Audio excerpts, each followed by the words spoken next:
Vijay Pal from bright school Palwas road Sikar.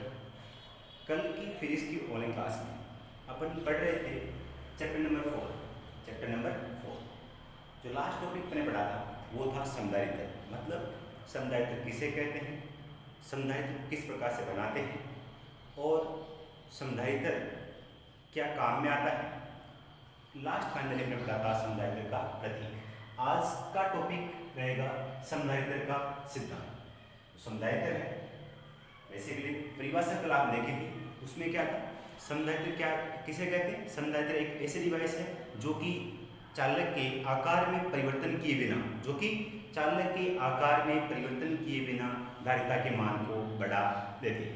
तो धारिता का मान किस प्रकार से बढ़ता है, इसी बात को अपन पढ़ेंगे समधारित्र के सिद्धांत में।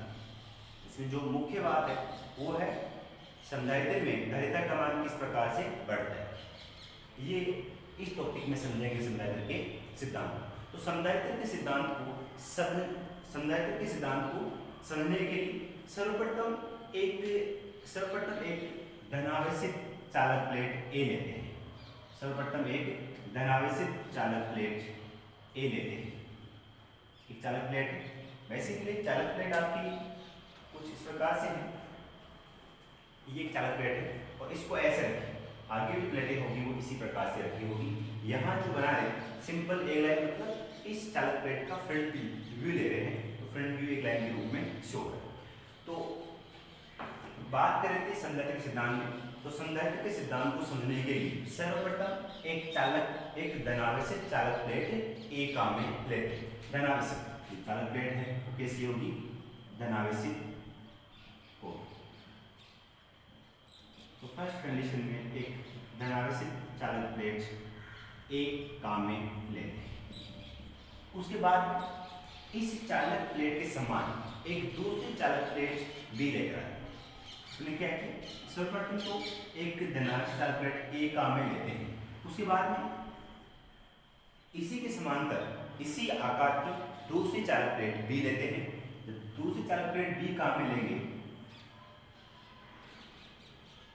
ये दूसरी चालक प्लेट बी हो इसी आकार, ये चालक प्लेट ए जिस पर धनात्मक आवेश था, इसी आकार की दूसरी चालक प्लेट डी काम में लेते हैं। एक दूसरी चालक प्लेट डी वो काम में लेते हैं। तो इस चालक प्लेट डी पर प्रेरण के कारण इस चालक प्लेट डी की अंदर की सतह पर ऋणात्मक आवेश उत्पन्न हो जाता है। ये प्लस का था, इधर माइनस का, ऋणात्मक आवेश उत्पन्न हो जाएगा। आपने पढ़ा था फर्स्ट चैप्टर में प्रेरण के जो आवेश उत्पन्न करने की 3 विधियां पढ़ी थी। इसमें थर्ड विधि थी प्रेरण के द्वारा आवेशन। प्रेरण के द्वारा आवेशन किसे कहते हैं, जब किसी आवेशित प्लेट को उदासीन वस्तु के पास लेकर जाते हैं या उदासीन प्लेट के पास लेकर जाते हैं, तो उदासीन वस्तु पर आवेशित वस्तु से विपरीत प्रकार का आवेश उत्पन्न हो जाता है। क्या कहलाता है, प्रेरण के द्वारा आवेशन। तो सेम जो आवेशन विधि थी वो विधि यहाँ काम में आ रही। मैंने क्या बताया, सर्वप्रथम एक चालक प्लेट, एक धनावेशित चालक प्लेट ए काम में लेते हैं। उसके बाद इसी चालक प्लेट ए के समान एक दूसरी चालक प्लेट बी काम में लेते हैं। इस चालक प्लेट बी की अंदर की सतह पर प्रेरण के कारण ऋणात्मक आवेश उत्पन्न हो जाता है। तो दूसरी सतह पे क्या होगा, धनात्मक आवेश होगा। दूसरी सतह पे क्या होगा, धनात्मक आवेश होगा। तो चालक प्लेट बी का ऋणात्मक आवेश इस चालक प्लेट ए के धन्य विभव में कमी करता है। जो धन्य विभव है, पॉजिटिव वोल्टेज है, उसको कम करता है। कौन, चालक प्लेट बी का ऋणात्मक आवेश चालक प्लेट ए की धन्य विभव में कमी करता है, जबकि चालक प्लेट का धनात्मक आवेश चालक प्लेट ए के धन्य विभव में वृद्धि करता है। ये आपकी बैक कंडीशन होगी। थर्ड कंडीशन में क्या करेंगे, ये दोनों चालक प्लेटें हैं ए और बी। चालक प्लेट ए है, बी है। ए की अंदर की सतह पर धनात्मक आवेश, यही आवेश जो है वो यहाँ दिखाया गया है। उसके बाद इस बी की अंदर की सतह पर ऋणात्मक आवेश था बी की अंदर की सतह पर ऋणात्मक आवेश। क्या करेंगे, सेट कंडीशन, चालक प्लेट बी की बाहरी सतह को भू संपर्कित कर देते हैं। भू संपर्कित मतलब एक नगण्य धारिता के चालक तार को लेकर के पृथ्वी से जोड़ देते हैं, वो कहलाता है भू संपर्कित। वो कहलाता है भू संपर्कित। जैसे ही चालक प्लेट बी की बाहरी सतह को भू संपर्कित करेंगे तो इस चालक प्लेट बी के धनात्मक आवेश पृथ्वी के द्वारा इलेक्ट्रॉन, पृथ्वी में जो भी इलेक्ट्रॉन है वो इलेक्ट्रॉन को आकर्षित करके इस धनावेश को निरस्त कर देते हैं और बाहरी सतह पर कोई आवेश नहीं रहता है। अब क्या बचा, केवल ऋणात्मक आवेश। अब चालक प्लेट बी पर उपस्थित ऋणात्मक आवेश चालक प्लेट ए के विभव में कमी करता है। विभव क्या करेगा, कमी। आपने पढ़ा था Q is equal to CV, इससे क्या होगा, C is equal to Q upon V। निष्कर्ष निकलता है C का मान विद्युत विभव के व्युत्क्रमानुपाती होता है। अब जब चालक प्लेट B का ऋणात्मक आवेश चालक प्लेट A के विभव में कमी करता है, जब विभव में कमी करेगा तो चालक प्लेट A की धारिता में वृद्धि हो जाती है। चालक प्लेट A की धारिता में वृद्धि हो जाती है। तो यही क्या था इसका सिद्धांत, क्या, जब किसी धनावेश चालक प्लेट के पास भू संपर्कित चालक प्लेट लेकर आते हैं तो धनावेश चालक प्लेट की धारिता में वृद्धि हो जाती है। ये है आपका संधारित्र का सिद्धांत। तो इसमें क्या निष्कर्ष निकला कि कोई भी चालक प्लेट है उस चालक प्लेट की धारिता में वृद्धि हो, ये इसका मूल आपका सिद्धांत। दोबारा देखिए बात, संधारित्र सिद्धांत है, इसको समझने के लिए सर्वप्रथम एक धनावेश चालक प्लेट A काम में लेते हैं। उसके बाद इस धनावेश चालक प्लेट के समांतर एक दूसरे चालक प्लेट B लेकर आते हैं। प्रेरण के कारण इस चालक प्लेट B की अंदर की सतह पर ऋणात्मक आवेश उत्पन्न हो जाता है और बाहरी सतह पर क्या हो जाएगा, धनात्मक आवेश। चालक प्लेट B का ऋणात्मक आवेश चालक प्लेट A के धन विभव में कमी करता है। चालक प्लेट B का धनात्मक आवेश चालक प्लेट A के विभव में वृद्धि करता है।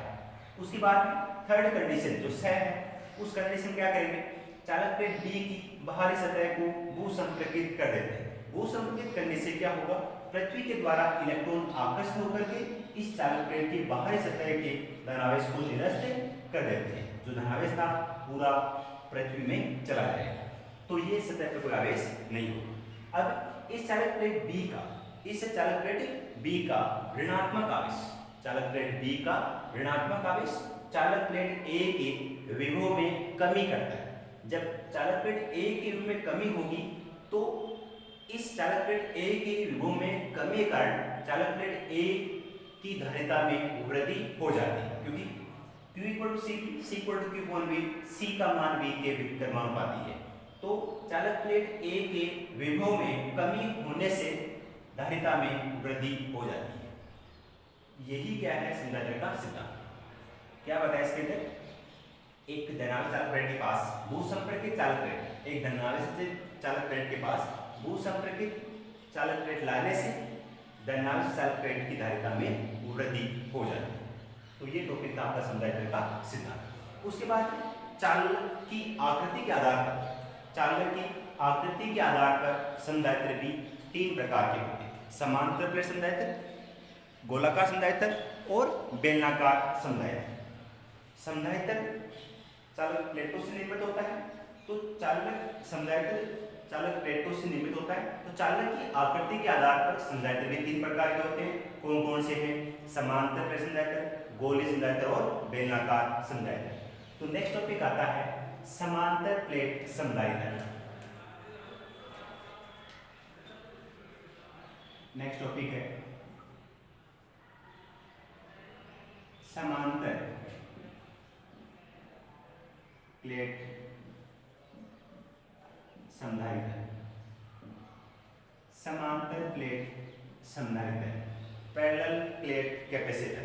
समांतर प्लेट संधारित्र, पैरेलल प्लेट कैपेसिटर। अब यहां देखेंगे समांतर प्लेट संधारित्र किसे कहते हैं और इस समांतर प्लेट संधारित्र के लिए और इस समांतर प्लेट संधारित्र के लिए धारिता का सूत्र उत्पन्न करें। तो समांतर प्लेट संधारित्र क्या है? एक ऐसी व्यवस्था जिसमें समान ज्यामिति तथा समान क्षेत्रफल की दो विपरीत आवेशित धातु की प्लेटें आपस में कुछ दूरी पर रखी हो, तो ऐसी जो व्यवस्था है वो कहलाती है समांतर प्लेट संधारित्र। इस प्रकार से एक प्लेट यहां पर है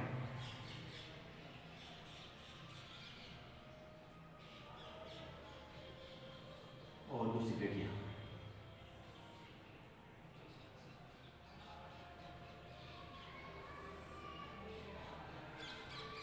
ये दो चालक प्लेटें हैं, फर्स्ट और सेकंड। इस फर्स्ट चालक प्लेट पर प्लस का क्यू आवेश है, सेकंड पर माइनस का क्यू आवेश है।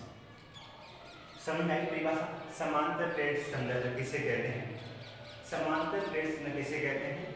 एक ऐसी व्यवस्था, एक्चुअली में यहाँ पर जो समांतर प्लेटें हैं वो कुछ इस प्रकार से हैं। एक प्लेट ये है, दूसरी ये आपस में क्या है? समान, और इसी को ऐसे व्यवस्थित यहाँ पर किया दो समांतर चालक प्लेटें। तो एक ऐसी व्यवस्था जिसमें समान ज्यामिति, तथा समान क्षेत्रफल, जो दोनों प्लेटें हैं इनका क्षेत्रफल क्या है? कैपिटल ए, समान क्षेत्रफल है दोनों का कैपिटल ए। एक ऐसी व्यवस्था जिसमें समान ज्यामिति तथा समान क्षेत्रफल की दो समांतर प्लेटें जिन पर आवेश क्या है? विपरीत है। एक पे मान लीजिए प्लस का आवेश, तो दूसरे पे क्या हो जाएगा? माइनस का। तो एक ऐसी व्यवस्था जिसमें समान ज्यामिति तथा समान क्षेत्रफल की दो विपरीत आवेशित प्लेटें बहुत ही कम दूरी पर स्थित हो, तो वो कहलाता है समांतर प्लेट संधारित्र। तो दो समांतर प्लेट संधारित्र के लिए दो समांतर प्लेटें हैं, इनके बीच की दूरी स्मॉल डी है। दो समांतर प्लेटें हैं, इनके बीच की दूरी स्मॉल डी है और इनका क्षेत्रफल कैपिटल ए है। संधारित्र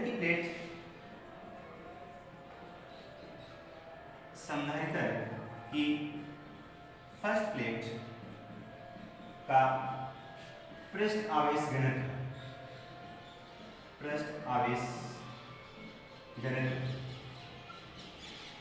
क्या होगा? Sigma is equal to q upon A. जो पहली प्लेट है इसका पृष्ठ आवेश घनत्व है sigma is equal to q upon A. इसी प्रकार से संधारित्र की दूसरी प्लेट का पृष्ठ आवेश घनत्व है minus sigma is equal to minus Q upon.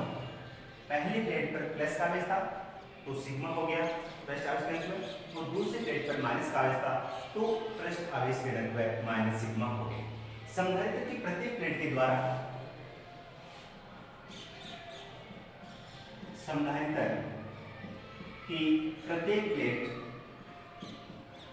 संधारित्र की प्रत्येक प्लेट का पृष्ठ आवेश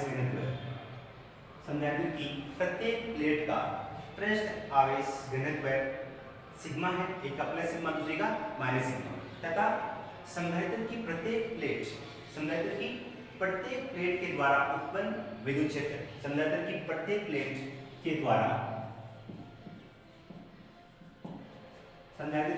प्लेट के द्वारा उत्पन्न विद्युत क्षेत्र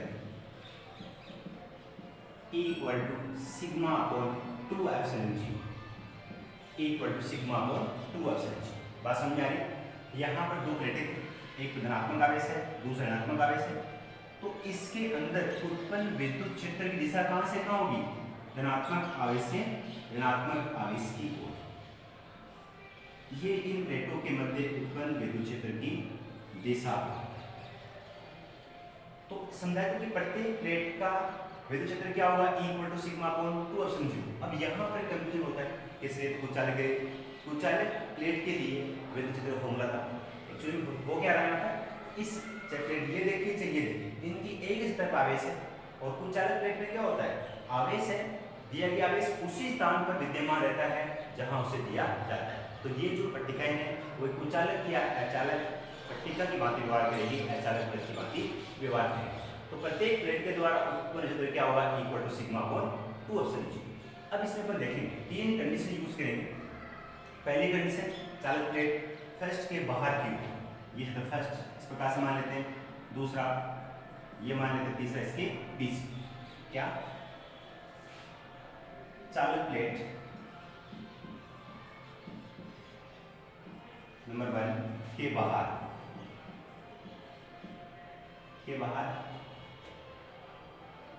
बाहर कुल विद्युत क्षेत्र के बाहर कुल विद्युत क्षेत्र बाहर कौन सा फर्स्ट स्थान ये वाला, यहाँ पर चालक प्लेट फर्स्ट के बाहर कुल विद्युत क्षेत्र क्या होगा, E इज इक्वल टू, इसके कारण प्लस का आएगा, इसी कारण माइनस का, E equal to sigma upon 2 epsilon 0 minus sigma upon 2 epsilon 0 is equal to 0। कैसे, यहाँ पर विद्युत क्षेत्र इसके द्वारा उत्पन्न होगा और यहाँ पर इस प्लेट के द्वारा भी विद्युत क्षेत्र उत्पन्न होगा। यहाँ पर ऐसे देख लीजिए, यहाँ कोई बिंदु है, इस धनात्मक प्लेट के कारण विद्युत क्षेत्र कहाँ होगा, ऊपर की ओर, इस ऋणात्मक की ओर क्या होगा, नीचे की ओर। विद्युत क्षेत्र दिशाएं आपस में विपरीत है, तो E का मान क्या हो गया, 0। इसी प्रकार से यहाँ देखें तो चालक प्लेट कौन सी, सेकंड, चालक प्लेट सेकंड के बाहर ये जो स्थान है, यहाँ पर कुल विद्युत क्षेत्र E इक्वल टू, इसके कारण क्या आएगा, प्लस का सिग्मा अपॉन 2 एप्सिलॉन 0 और इसके कारण क्या आएगा, माइनस का sigma upon 2 epsilon 0 is equal to 0। Same condition यहाँ पे हो रही है। मान लो बिंदु यहाँ पे, तो इस बिंदु पर इस प्लेट के कारण विद्युत कहाँ होगा, माइनस का है तो आपस में होगा, इसकी ओर जाएगा। इस बिंदु पर इस प्लेट के कारण कहाँ होगा, प्लस का है तो प्रतिष्ठित होगा। पढ़ा था आपने, प्लस का आवेश है तो विद्युत कहाँ होता है, बाहर की ओर, माइनस का आवेश है तो कहाँ होता है, उस माइनस के आवेश की ओर अर्थात अंदर की ओर। तो प्लस के कारण कहाँ होगा, बाहर की ओर। दोनों विद्युत क्षेत्र की दिशाएं विपरीत है, दोनों विद्युत क्षेत्र की दिशाएं क्या है, विपरीत है, परिमाण समान है, तो परिणामी क्या आएगा, E का मान 0। इसके अंदर की बात करते हैं, दोनों चालक प्लेटों के मध्य विद्युत क्षेत्र अर्थात समांतर प्लेट संधारित्र के मध्य विद्युत क्षेत्र देखेंगे आप, यहाँ पर प्लस के कारण दूर होगा, माइनस के कारण इस माइनस की ओर होगा, मतलब यहाँ दिशा एक ही दिशा में है, तो परिणामी विद्युत क्षेत्र क्या होगा, क्या दोनों प्लेटों के मध्य विद्युत क्षेत्र क्या होगा, E equal to sigma upon 2 epsilon 0 sigma upon 2 epsilon 0, दोनों का विद्युत क्षेत्र योग हो जाए, कहां पर, इसके बीच में।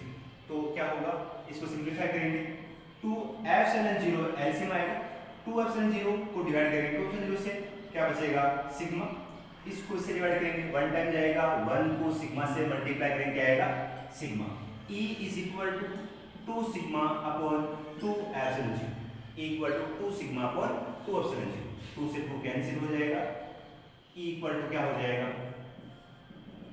Sigma upon epsilon 0। Equation number कौन सा हो जाएगा, ये फर्स्ट था, वो सेकंड था, ये इक्वेशन नंबर 3। इसमें मान रखेंगे equal to sigma upon epsilon 0 है, सिग्मा का मान इक्वेशन नंबर 1 से 3 में रखेंगे, तो E equal to sigma equal to क्या, Q अपॉन A, तो Q upon A epsilon 0 equation number 4 equal to Q upon A epsilon 0 equation number 4। अपना उद्देश्य क्या है, समांतर प्लेट जो संधारित्र है, इस समांतर प्लेट संधारित्र के लिए धारिता का मान ज्ञात करना। समांतर प्लेट संधारित्र के लिए धारिता का मान ज्ञात करेंगे। धारिता का फॉर्मूला क्या होता है, C is equal to Q upon, C equal to क्या होता है, Q अपॉन V। Q का मान Q रहेगा, V का मान ज्ञात करने के लिए क्या करेंगे, इक्वेशन नंबर क्या हो जाएगा 5, V equal to E into D, V equal to क्या होगा, E इंटू D, जो विभव है वो विद्युत क्षेत्र और उनके मध्य दूरी के गुणनफल के बराबर। तो E का मान यहाँ से रखेंगे, इक्वेशन नंबर 5 है, ये 6 है, इस 4 से 6 में रखी हुई, 4 से 6 V equal Q upon A epsilon zero, Q upon A epsilon zero into D। Equation number कौन सा हो जाएगा? 7। ये इक्वेशन नंबर 7।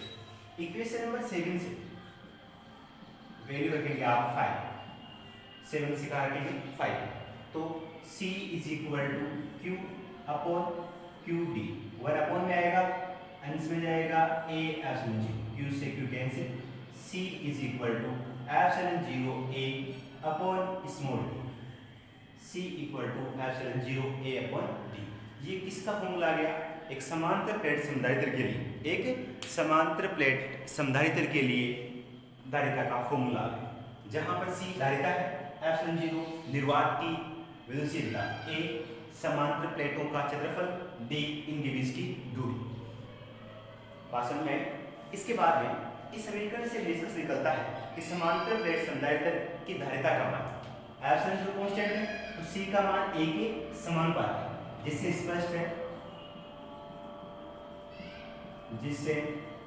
स्पष्ट है कि C समानुपाती A, धारिता का मान प्लेटों के क्षेत्रफल के समानुपाती तथा उनके मध्य दूरी के व्युत्क्रमानुपाती। C का जो मान है वो इनके मध्य दूरी के व्युत्क्रमानुपाती होता है। तो इस प्रकार से एक समांतर प्लेट संधारित्र और उसके लिए धारिता का फॉर्मूला ज्ञात है।